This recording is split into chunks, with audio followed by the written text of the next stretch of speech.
धुले जिले के किसान ने पपीते के पेड़ों को वायरस रोग से बचाने के लिए अनोखा उपाय अपनाया है।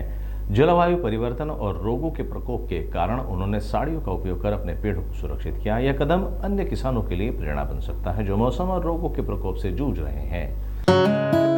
धुले जिले में मौसम के बदलाव और बादल की वजह से रबी फसल और बाग बगीचों पर गंभीर असर पड़ रहा है। इन बदलावों से फलों की फसलें विशेष रूप से प्रभावित हो रही हैं और विषाणु रोग का प्रकोप भी बढ़ रहा है। इस स्थिति का सामना करते हुए धुले तालुका के नेर गांव के किसान सुरेश पाटिल ने पपीते के पेड़ों को बचाने का अनोखा तरीका अपनाया है। उन्होंने अपने करीब 5000 पपीते के पेड़ों को साड़ियों से ढक दिया है। इस उपाय से उन्होंने फलों को विषाणु रोग और मौसम के मार से बचाने का प्रयास किया है। सुरेश पाटिल ने बताया कि जलवायु परिवर्तन के कारण फलों पर काले धब्बे पड़ने लगे जिससे पैदावार प्रभावित हुई। इस वर्ष उन्होंने लगभग 75% नुकसान का सामना करना पड़ा है।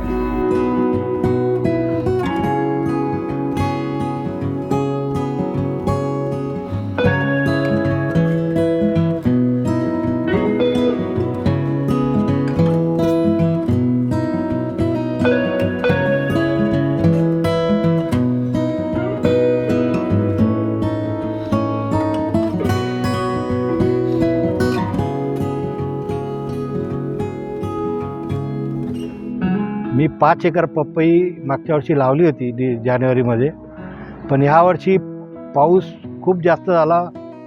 त्याच्यामुळे पपईच्या पिकावर व्हायरस आला आणि वेगवेगळ्या प्रकारचे रोग आले। त्यातून आम्ही फवारणी वगैरे बरीच केली आणि ते वाचवण्याचा आटोकाट प्रयत्न केले।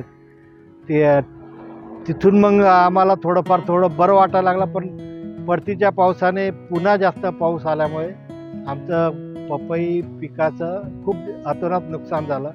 व्हायरस पडलं आणि त्या व्हायरसमुळे त्याची पानं आहेत ती खराब झाली आणि ती पानं खराब झाल्यामुळे जी फळं लागली होती त्यांना उन्हाचे चट्टे पडायला लागले। सप्टेंबर ऑक्टोबरच्या जास्त उन्हामुळे मग ते चट्टे पडू नये म्हणून आम्ही मग साड्या आणल्यात आणि त्या साड्या लावल्यात। मग आम्ही त्या फळांना गुंडाळल्यात आणि त्यापासून आम्ही फळांचं संरक्षण केलं।